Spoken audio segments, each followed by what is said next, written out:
The Dharma, incomparably profound and exquisite, is rarely met with even in hundreds of thousands of millions of kalpas. We now can see it, hear it, accept and hold it. May we realize the true mind of the Tathagata. Today is day 7 of this February 2019 7-day sesshin, the final teisho of this sesshin. And I would like to share with you a very, very important piece of writing that comes from a long time ago, the 900s, I believe it was. That is called You Are the Eyes of the World, or at least that's the English translation of it. And it is Dharma teaching, it's called. Dharma being the term in the Tibetan Buddhist tradition for a hidden teaching. In other words, a teaching that was attributed to a particular master, but only appeared centuries often after that master's death. The idea being that it was too deep a teaching to actually reach the people of the time, and so it was hidden away until it could come forth, be found, in an era when people would be able to understand it. And Longchenpa, who was a Tibetan master, is the one accredited with finding this teaching and teaching it. You are the eyes of the world. Right there it says it. Let me share some of this teaching, because I think, I hope you will find it relevant. It's quite deep teaching, but given that we had just recently been speaking about attention and awareness and letting go, it's quite relevant.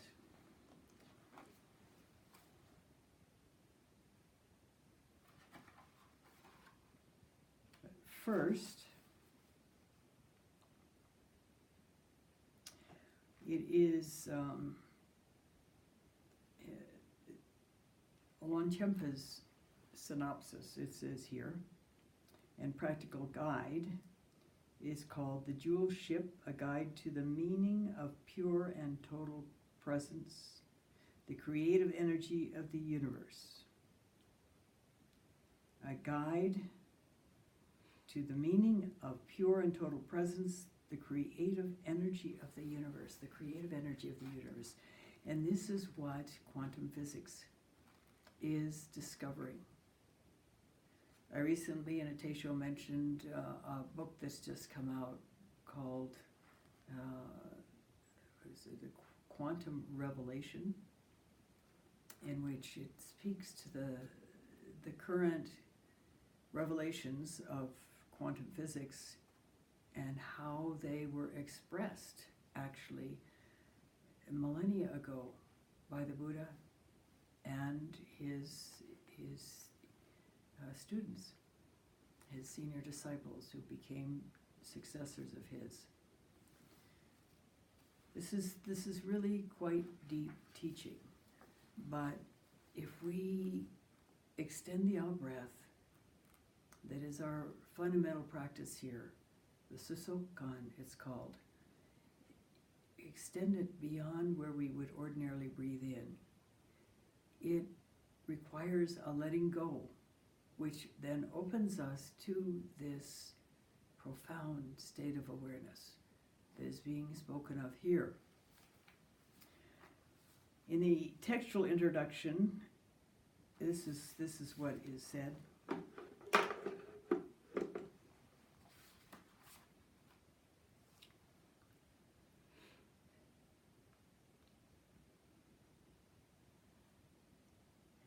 The concrete meaning of, and I don't know really how to pronounce this Tibetan term, Kumbhyat, and then RGYAL, Po, is the state of pure presence that is the actual basis of any given individual. A state of pure presence that is the actual basis of any individual. In the well-known terminology of Buddhism, this is called the nature of mind. What is the significance of this absolutely essential text and the meaning of its title? First of all, it clearly shows how individuals who have not felt this state of pure presence can directly experience it. Second, it instructs individuals who have had some experience of this state to become stabilized in the experience and therefore become more certain about it. Third, it shows how individuals with this certainty can, through an even more profound understanding, expand this state of contemplation to encompass their whole life world.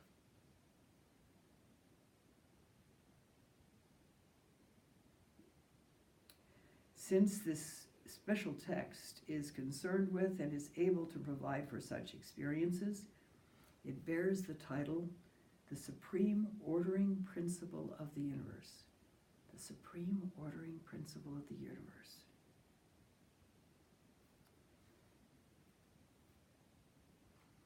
Total presence. We think we're being present. We think we're paying attention. But really what's going on in our minds is 1,000 million thoughts. If they're not frontally conscious, they are running in the background. And when we reach a point in that Susok'kan practice where we begin to have a gap between those thoughts, fear usually comes up.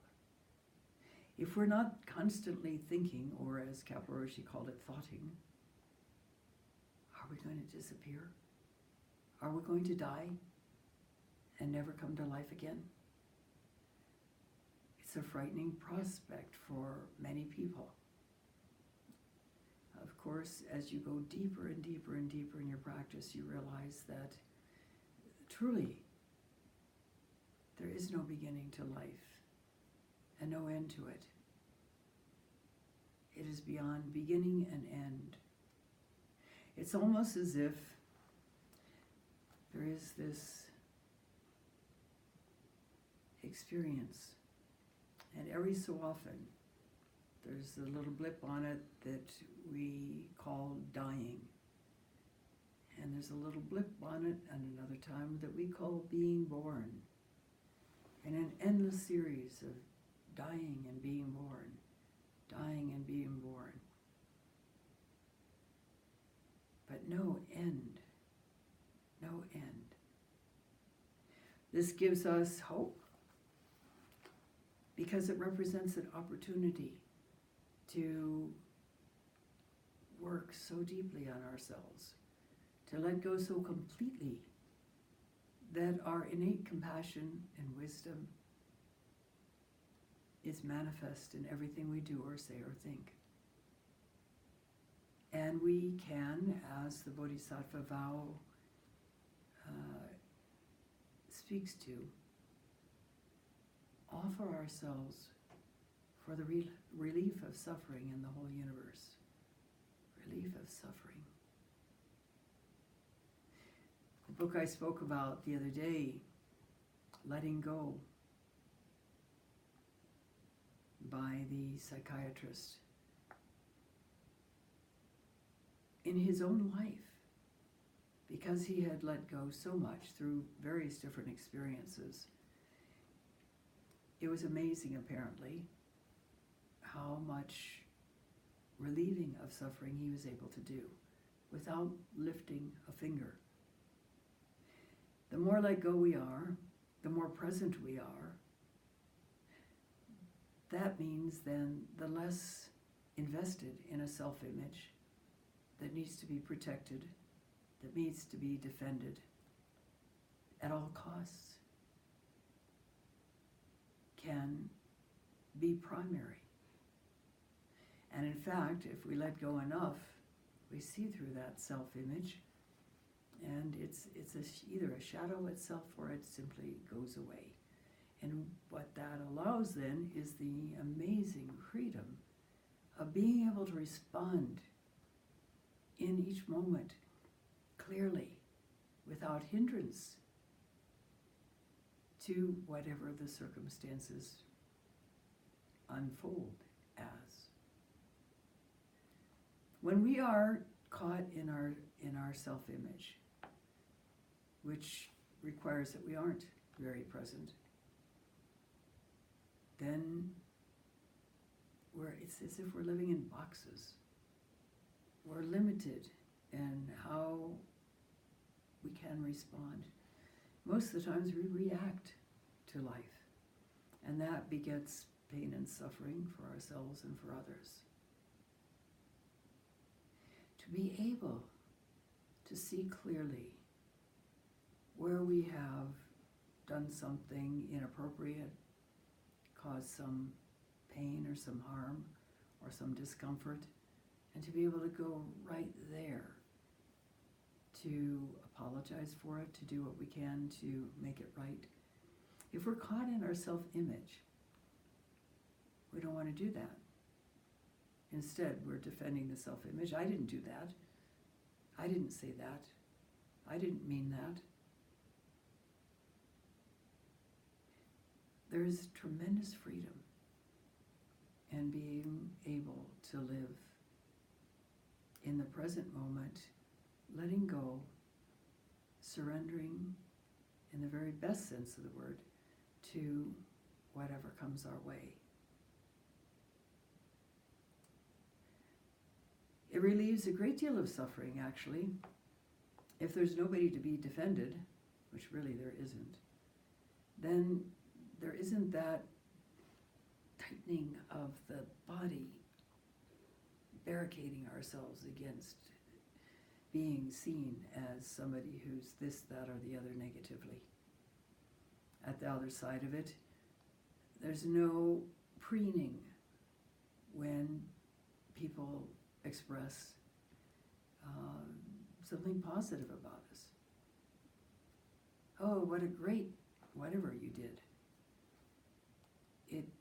There's nothing special in it. There's no need to feel special. It simply is what it is. And yet at the same time, when we are able to be truly present, life has a richness, a level of peace, a quality that can't be described, that is truly our normal way of being, when we're not overlain with conditioning. Conditioning, at a certain level, is important. We're taught as children not to run out into the street where we could get hit by a car and die, or are badly injured. We're taught to be polite to people, usually. Hopefully we grow up in a family that is embracing, in harmony with each other, and pretty functional. There's an awful lot of dysfunction going on in the world and in families. And it brings forth a tremendous amount of pain for people. And that begets more pain as people act out of that dysfunction, out of the pain that they've experienced, not knowing what else to do with it. To be increasingly present is to gradually open to the innate freedom of our true nature. And one of the wonderful quotes in this book that I'm quite fond of has to do with being present with our bodily experience of difficult emotions. And let me share that with you right now.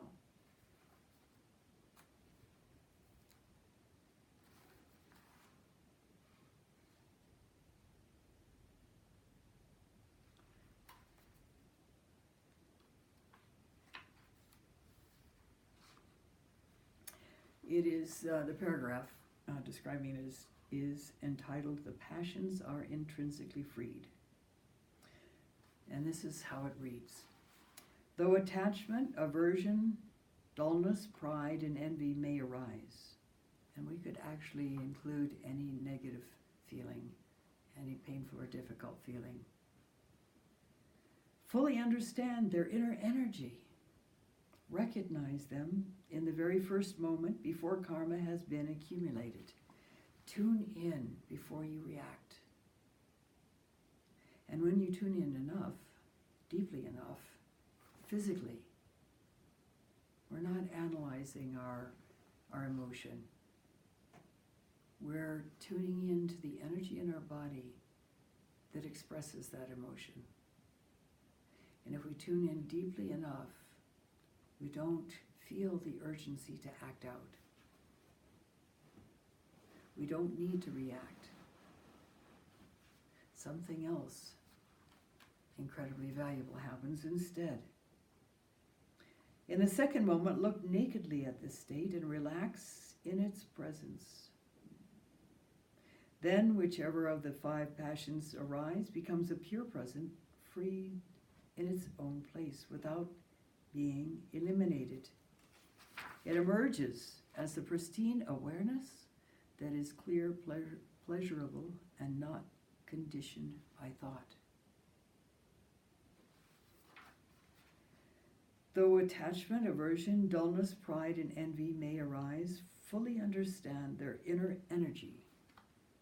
Fully understand their inner energy, not through words, but through experience of the energy in that body. Recognize them in the very first moment before karma has been accumulated.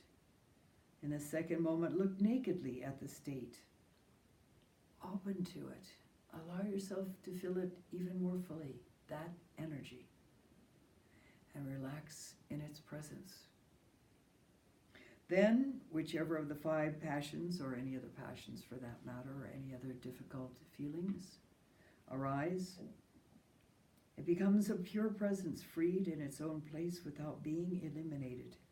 It emerges as the pristine awareness that is clear, pleasurable, and not conditioned by thought. When we can live like that, we flow seamlessly through life. It's an incredible way to work with any psychological challenges you may have as well. And the interesting thing about it is that when we tune in, for example, we suddenly have a surge of anger. We tune into what that energy in our body feels like. Electricity, sharp electricity, surging down our arms or into our belly. Then we don't have to try to not feel angry, which is the usual thing people try to do is, I try to disclaim that feeling and get rid of it, and it doesn't work. But when we tune in like that, there is still that energy going, but it's almost as if we have opened to a clear pool of peace in the midst of it. It sounds really, really unusual, but if you try it and practice it, because it requires practice, we are so conditioned to hanging on to either negatively or positively mind states that sometimes it's difficult to catch that we're not kind of quickly shoving it under the carpet.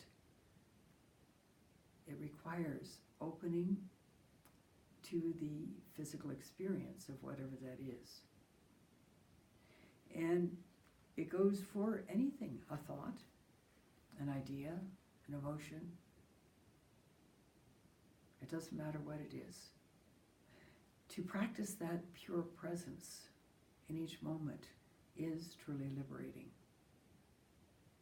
And this Susok'kan practice, this extended out-breath practice, is phenomenal in its ability to reach that state of mind faster than any other practice I've encountered in more than 30 years of practice.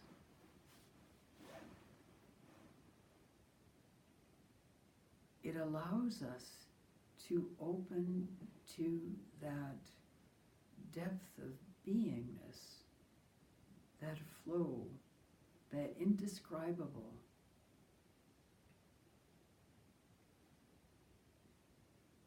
There are no words for who we really are. And if we can practice this deeply enough, our life will become liberated no matter where we are. And our death will be seamless. Jacques Lasserand, in a prison camp in the Second World War, notorious prison camp, Buchenwald, became so ill that he was dying, and he knew he was dying, and he didn't run away from that, but opened his mind to the full presence of what was going on in his body. He described it in detail. And instead of dying, he recovered. Not only did he recover, but as part of the process of tuning into what was going on to his body, he had a deep awakening experience. And, he writes, he found joy in the midst of the hell realm. He found joy in the midst of the hell realm. An old friend of mine, Jim Bedard, was diagnosed with an extremely aggressive form of leukemia.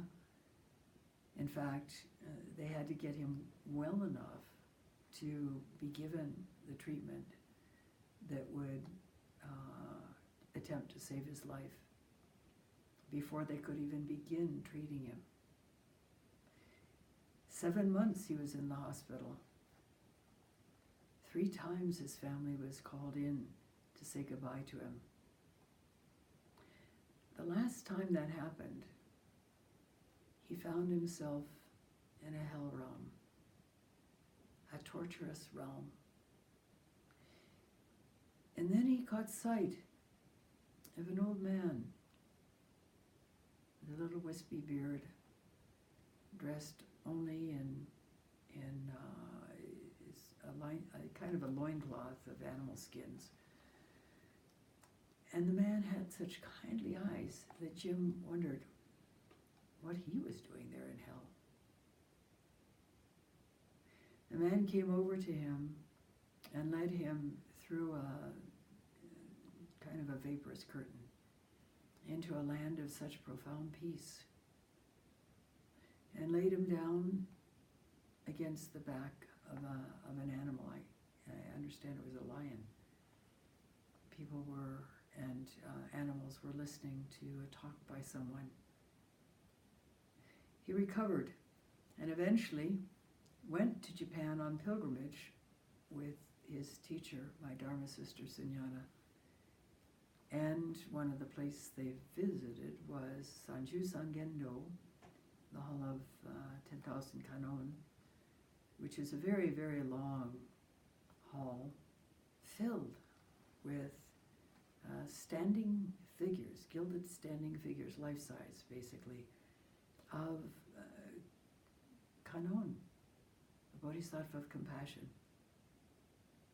And then in the great central part of the hall, there is this magnificent, much larger than life-size, seated Kuan Yin kanon with 1,000 arms, each holding a different instrument, different tool.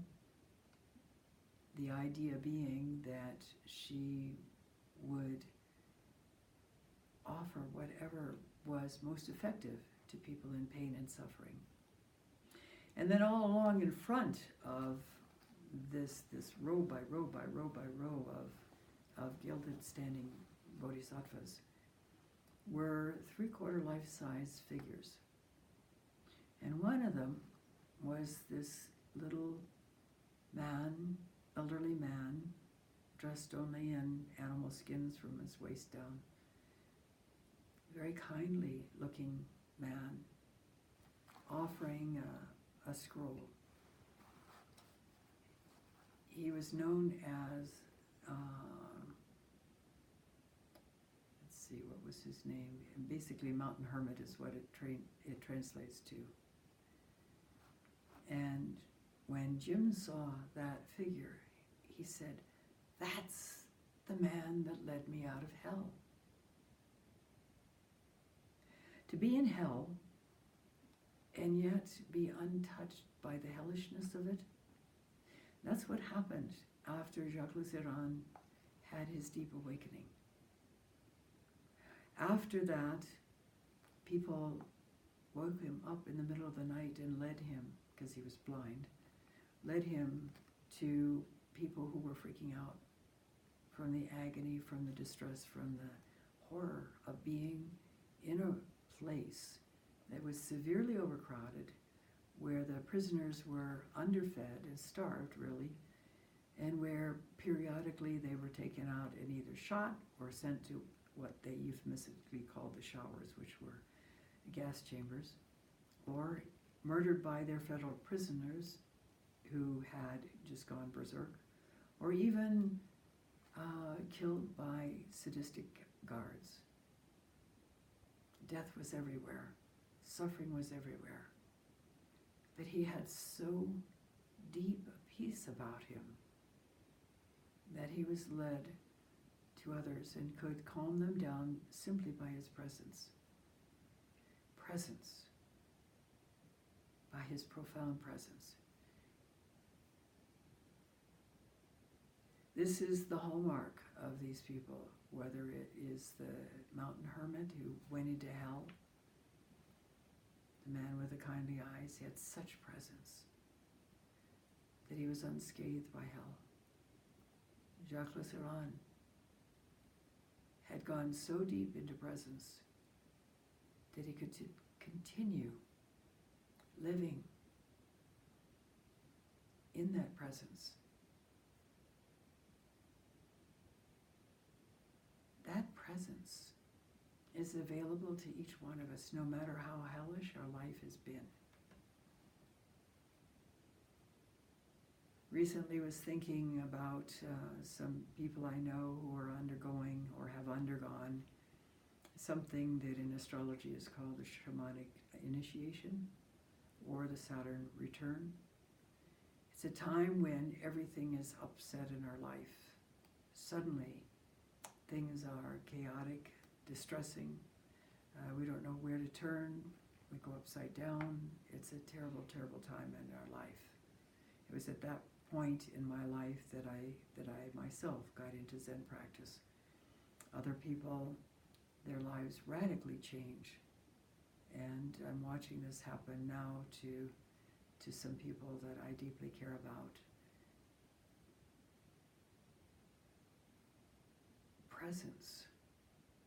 To give ourselves increasingly to the practice of presence, not just ordinary presence, not just, oh sure, I know what this room looks like, I know who's in here, etc., etc. But a true deep inner presence will make an enormous difference in your life. You're getting in touch, as was said in the very beginning, with the true nature of your mind. And at that point, it's not even your mind. The true nature of existence, the true nature of mind, whatever you want to call it, it is beyond anything you would call it. This is what is offered through our Zen practice. Through our Zen practice, we have the tools with which to reach this profound state of mind and become truly liberated. Most of us stop short. We do what Mitra-roshi termed Bonpu Zen. I think it's a Japanese term. Feel-good Zen. Because as you do your Zen practice, you can reach a point where you feel more relaxed, you are more aware, you're more able to take things in stride. But you can go so much farther than that. And it is so vital to do that while you have a chance. If you're listening to this talk, there's already a karmic connection with working in that direction. I urge you to continue, not to let anything stand in your way. You are the eyes of the world.